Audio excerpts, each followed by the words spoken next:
지금 또 검찰이 윤 대통령 체포 저지한 혐의를 받는 이제 김성훈 경호처 차장에 대해서 경찰이 세 번째 구속영장 신청을 했는데 또다시 거부했어요. 이광우 경호본부장에 대한 두 번째 영장 신청도 거부했는데, 근데 사실은 경찰에서 신청한 거 이제 검찰이 청구하면 법원에서 판단을 받으면 되는 거잖아요.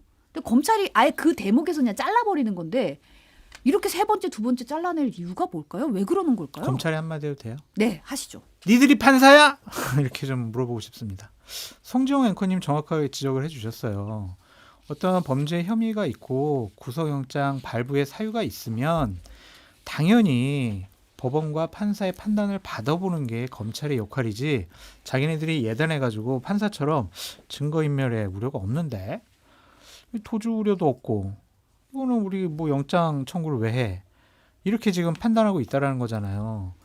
그러면은 어제 민주당에서 발표한 것처럼 혹시 김성훈 차장하고 검찰의 주요한 간부들과 뭔가 연락을 받아서 서로 주고받고 해서 감춰야 되고 보호해야 될 뭔가가 있는 거 아니야? 라고 의심할 수밖에 없잖아요. 그러면 검찰이 자신들과 관련된 이번에 비삼계엄과 관련된 여러 가지 일들에 대해서는 감추고 보호하고 밝혀지는 걸 두려워하고 있다, 이렇게 볼 수밖에 없거든요. 검찰이 한마디만 더 하겠습니다. 네. 오해받을 짓 하지 마세요. 이상입니다. 네. 저도 잘 이해가 안 돼요. 그러니까 뭐 다툼의 여지가 있고 그다음에 증거인멸의 우려가 있다고 보기 어렵다. 일단 직권남용에 관련된 수도 있고, 또 좀 더 들어가면은 이분이 내란 혐의를 사전에 알고 있었냐, 이런 것도 사실 수사가 좀 돼야 되는 부분이거든요. 몇 가지 경호처에서 12월 3일 날 이해할 수 없는 일들이 일어난 정황들이 있기 때문에, 예를 들어서 국무회의를 하는데 참석자 국무위원들을 모두 출입을 기록을 하는데 과거와 달리 그날은 기록 안 했고, 배치된 경호관들이 이전에 있던 본관 담당 경호팀이 아닌 수행팀으로 바뀌고, 그런 지시들을 다 김성훈 경호처 차장이 당시 했던 걸로 보이는데, 그럼 그런 것도 수사도 좀 해야 되고, 그리고 공무집행을 막았잖아요, 사실은. 그런 부분에 대해서도 충분히 직권남용으로 있고, 무기까지 들린 것도 있고, 거기에 대한 경호처 많은 직원들의 진술이 있습니다. 뭐 무기 들고 돌아다녀라, 이런 부분도 다 있고. 그런데 처음에는 뭔가 법조인인 검찰이 보기에 경찰이 넘긴 사건이 사실 구속영장 가긴 뭐하니, 그럴 수 있다. 그러면 얘기를 해서 뭔가 좀 더 제대로 요건을 완비할 수 있도록 해야 되죠. 근데 세 번까지 반려를 한다? 그러니까요. 그거는 저는 좀 이해하기가 힘들어요. 그러면 사전에 뭐가 미비하다고 얘기를 했을 거 아닙니까? 그러면 경찰에서 그런 것도 준비할 수 있지 않습니까? 그러면 당연히 좀 어느 정도 가지고 왔을 텐데, 그 우리가 지난 한 달 전쯤에 봤던 그 끔찍한 사건들인데 사실 말도 안 되잖아요. 경찰과 경호처가 관저를 사이에 두고 마치 총격전이라도 벌일 양, 그런 21세기 대한민국에서 그 직전까지도 보이는, 우려되는 그 사건이 났었고, 그 핵심이 김성훈 경호처 차장이거든요. 그럼에도 혐의를 다툴 수 있고 증거인멸 우려가 없다? 저는 사실은 일반 국민적 시각에서는 이해하기 힘들죠. 그러면 장 소장님 말씀대로 법원의 판단이라도 받아봐야 되는데 그런 것도 아니다. 그럼 의심이 가죠, 당연히. 무엇인가요? 네. 그리고 지금 빨리 이 내란이라는 희대의 사건에 대해서 전모를 파악을 해야 되잖아요. 그러니까 이런 큰 사건이 났고, 사실은 바로 대통령 어떻게 보면 계엄은 해제가 됐는데 관련 수사는 상당히 미진한 것 같아요. 물론 예를 들어 공수처가 이첩을 요청했기 때문에 수사권 논란이 있어서 그런 부분도 저도 분명히 영향이 있다고 생각해요. 그런데 전모를 쭉 누가 어디서 뭘 했고, 어떤 사람이 부하선을 했고, 어떤 사람은 중요 직무를 했고 쭉 나와야, 이 전모를 정말 백서처럼 다 밝혀내야 혹시나 20년 뒤라도 어떤 사람이, 어떤 또 이상한 지도자가 뭔가를 하려 했을 때, 그럴 때 이때 쫙 나와야, 아, 내가 여기서 하면 나중에 처벌을 받아, 내가 여기서는 부당한 짓이니까 거부를 해야 나는 괜찮을 수가 있어, 이런 것들이 전례가 만들어지잖아요. 근데 지금 수사가, 이상민 장관 수사도 이제 시작되고 있는 것으로 보이고, 김성훈 차장도 내란 관련돼서는 전혀 지금 수사가 안 되고 있는 것 같아요. 그래서 정말 이 끔찍한 사건을 제대로 지금 보지를 못하고 있다. 물론 대통령 탄핵 심판이 먼저기 때문에 그런 것도 있지만 그와 별도로 당연히 광범위한 수사가 이루어지고 사실은 그래서 이분은 그 동원됐던 군인들 개개인이랄지 이분은 죄가 없다. 당일에 갑자기 한 부당한 지시였고 상황에 대해서 파악이 안 된 상태에서 그렇게 됐다. 그러면 이분들은 빨리 당신은 혐의 없습니다라고 하고 또 혐의가 있는 사람들은 더 노상호 수첩도 혹시 더 관련자가 있는지 이런 게서는 사건이 좀 뭐 2달이 되는데 진척사항이 제가 볼 때는 상당히 없는 것 같습니다. 지금 사실 얘기 나오고 있는 게 비화풍 관련된 얘기 많이 나오고 있잖아요. 맞아요. 그렇죠. 사실 이 불출대장 관련해서 김성훈 차장이 뭐 통신특기라서 뭐 이런 거를 좀 더 잘 알고 있다 내지 뭐 이 불출대장 관련해서 뭐 증거인멸 지시가 내려왔다 이런 진술들이 있는데 이 부분에 대해서 수사가 제대로 진행이 좀 안 되고 있고 지금 막혀 있고 그래서 경찰이 지금 보면은 불청구 사유 검토한 뒤에 공수처로 사건 넘기는 방안도 검토하겠다고 하더라고요. 지금 어떻게 될지 좀 더 봐야 될 것 같고 문제는 사실은 이제 검찰에서 이렇게 좀 의아한 반응이다. 왜 법원의 판단을 받지 않는 부분에서는 법조계에서도 사실 이례적이라는 평가도 좀 나오고 있는 것 같아서 검찰의 의지, 수사 의지 이런 거에 대해서 좀 의문이 제기되는 상황인 것 같아요. 의심되는 부분이 있잖아요. 그러니까 심우정 검찰총장이 김용현 전 장관의 비화폰 번호를 물었고 이진동 차장이 대검 차장이 통화를 했고 뭐 이런 것들이 있잖아요. 흔적들이 이상한 그런 것에 대해서 검찰 스스로가 좀 감추고 싶어하는 것이 있는 거 아니냐 그런 생각도 듭니다. 근데 이제 검찰이나 경찰이나 계엄 전에 어땠습니까? 검찰도 뭐 수사 심의를 받는다고 하지만 검찰이 오히려 이분은 죄가 없다는 걸 PT를 하고 여기서 이분은 김건희 여사죠. 도이치모터스나 또 디올백 관련돼서 권력 핵심 부인 여사에 대해서는 죄가 없다는 걸 오히려 기소를 하는 검찰이 강변을 하는 우스꽝스러운 모습도 보이고 출장 조사도 하고 경찰도 압수수색을 많이 했었는데 오히려 좀 정부의 비판적인 언론사를 과도하게 압수수색을 하고 이런 부분들이 보였잖아요. 그럼 계엄이 딱 터진 뒤로는 이건 아니구나 해서 어쨌든 정권이 바뀔 것 같다 해서 좀 뭔가 태도 변화를 하는 모습은 보이는데 국민들은 여전히 불안하거든요. 왜냐하면 검찰과 경찰이 권력에 수발력할 만했어요. 그러니까요. 사실은 더 다른 적절한 표현이 있는데 방송에 쓰기 뭐하니까. 근데 그랬는데 지금 이런 모습들이 보이잖아요. 그러면 국민들의 불안감이 더 증폭이 되는 거죠. 혹시 이 수사기관들이 돌아서는 거 아니야? 그러면 사실은 다시 이 사람들이 올 수도 있는 거 아니야? 이런 불안감도 가지고 있는 분들이 많아요. 그래서 검찰이 좀 더 엄정하게 사건들을 대해야 된다라는 생각입니다. 이제 이른바 명태균 게이트 수사가 오늘부터 서울중앙지검에서 재개가 되는데 결국 검찰이 이제 윤석열 대통령 부부 언제 어떻게 조사할 거냐 이게 관건이잖아요. 윤석열 대통령은 조사하기가 쉬워 보이지가 않고 대통령 측에서 파면이 인용이 되면은 그때서야 이제 조사가 가능하겠죠. 김건희 여사는 헌법재판소의 판단이 나오기 전에라도 좀 하루속히 좀 수사를 해야 되지 않는 거 아니냐. 불러서 조사를 당연히 해야 된다. 그렇게 보여져요. 명태균 씨와 관련된 일에 가장 핵심적인 당사자가 김건희 여사인데 그걸 조사를 안 하고 계속 뭐 여기저기에 그냥 명태균 씨가 주고받은 문자나 뭐 주장을 흘리고 이런 것은 좀 더욱더 혼란스럽게 만들 거기 때문에 김건희 여사 관련된 부분은 빨리 조사해야 된다. 그런 생각이 듭니다. 의지도 있는 것 같아요. 저도 창원지검에서 수사를 할 때 전담팀으로서 그중 대부분의 인원이 이제 중앙지검으로 옮겨와서 계속 수사를 이어가게 되는데 일단 창원지검에 있을 때도 여사는 소환 조사를 한다라는 입장이 있었던 것 같아요. 그리고 대통령에 대해서는 일단 소추권이 없기 때문에 그래도 수사권은 있다는 게 다수설이지만 소추권이 없기 때문에 그리고 곧 뭐 탄핵이 거의 명확 관화하기 때문에 그 뒤에 수사한다. 뭐 이런 방침의 흐름이 있었던 것 같은데 일단 중앙지검 쪽으로 왔어도 그건 이어질 것 같은데 그 여사 소환 조사는 어디서 할 거냐 이 부분만 좀 남은 것 같아요. 어디서 할 거냐. 예, 지난번처럼 뭐 안가나 아니면은 대통령실의 부속 이런 데로 가면은 휴대폰 제출하고. 그렇죠. 그럼 엄청난 비난을 들을 거고 그렇다고 또 아마 그런 고민도 있을 거예요. 그때는 그래놓고 이제 와서 포토라인에 세우고 중앙지검으로 와서 수사를 받아라 하면은 야 이놈들 정권 바뀌었다고 이러네. 그런 것도 사실 부담이 될 수 있잖아요.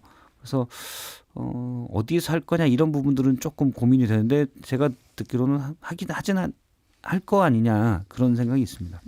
대신 이제 관심은 저기죠 오세훈 시장이나 홍준표 시장에 대한 수사 그런 부분들이 이제 사실 정치권에서는 관심이 있겠죠 이제는. 근데 사실 이제 최근에 명태균 씨 측이 지난해 4월 총선에도 개입한 정황이다. 김건희 여사가. 그러면서 이제 복기록이라는 걸 새롭게 폭로를 했는데 내용이 이제 김상민 전 검사가 조국 수사하느라 고생 많이 했는데 국회의원에게 도와달라. 그러니까 명 씨가 아니 평생 검사만 하다가 지역구도 모르는 사람 공천 주면 총선에서 진다.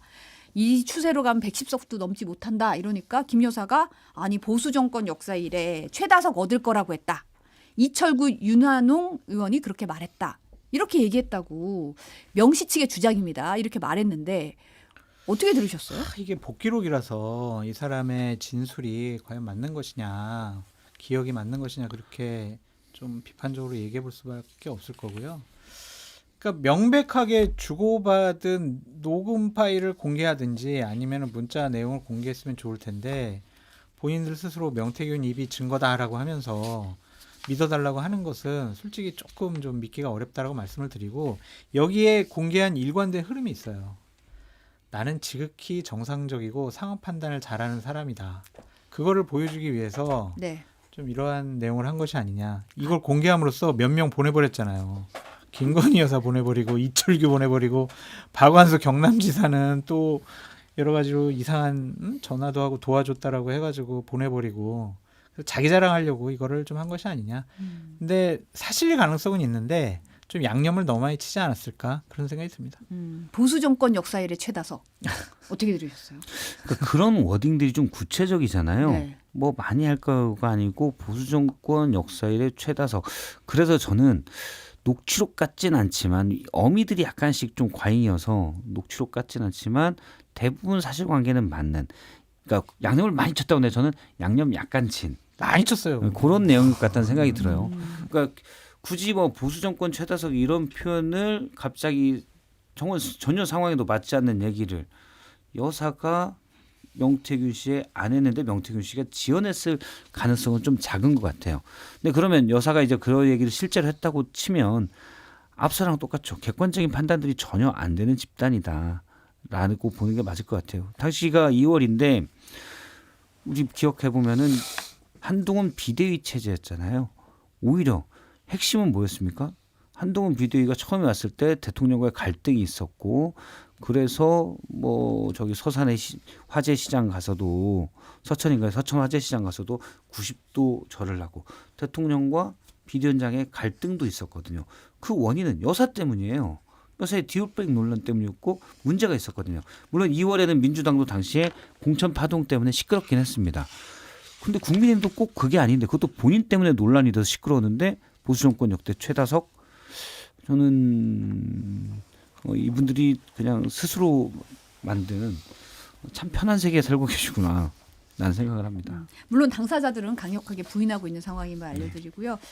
홍준표 대구시장이 이제 황금폰에 내 목소리 카카오톡 메시지 한자도 없을 거라고 했는데 아들이 감사 문자 보냈다는 SBS 단독 보도가 나왔어요. 홍 시장이 오늘 SNS에 아들이 아버지를 위해 속아서 감사 문자 보낸 게 무슨 문제가 되고 왜 뉴스거리가 되는지 의아하다 이렇게 얘기를 했는데요.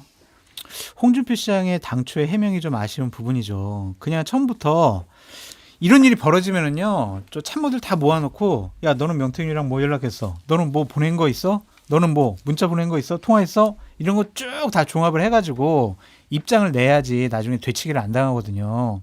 근데 처음부터 그냥 뭔 소리야? 우리는 연락 안 했어. 사기꾼이야. 쟤 내팽개쳤어. 막 이랬잖아요. 근데 양아들이 뭐 과일 상자 보내니까 걔가 알아서 한 거야. 진짜 아들이 또 문자 보내고 티켓도 보내니까 걔도 그냥 속아가지고 지가 알아서 한 거야. 이런 식으로 자꾸 말이 달라지잖아요. 이러면은 나중에 또 뭐 다른 일이 밝혀지는 거 아니야? 이렇게 될 수밖에 없잖아요. 그래서 처음에 무조건 부인한 것이 이런 계속 의혹을 증폭시키는 하나의 요인 아니었느냐 그런 생각이 좀 들고 저는 일관된 입장이에요. 뭐냐면 오세훈 시장이나 홍준표 시장 쪽에서 여론조사를 부탁을 해요. 그러면서 좀 나 잘 나오게 어째 조금 손 좀 봐줘 이런 부탁을 해요. 그러고 나서 돈을 줘요. 이러면은요 이거는 도덕적으로 법률적으로 이분들은 이번에 대선에 출마할 자격이 없다 그런 생각이 좀 들거든요. 근데 그런 것이 아니라 그냥 문자 주고받고 뭐 안부 묻고 고마워요 이거 갖고 두 번 만났는데 왜 네 번 만난 게 드러났지? 너 거짓말쟁이. 이런 식으로 자격 자체를 좀 비판하는 것은 좀 문제가 있지 않나 그런 생각이 듭니다. 일단 뭐 명시측의 주장들만 좀 있었는데 여전히 홍 시장이 주장한 대로 내가 직접 만나거나 뭐 카톡을 한 건 하나도 나오지 않았지 않느냐라고. 근데 아들이 나왔잖아요.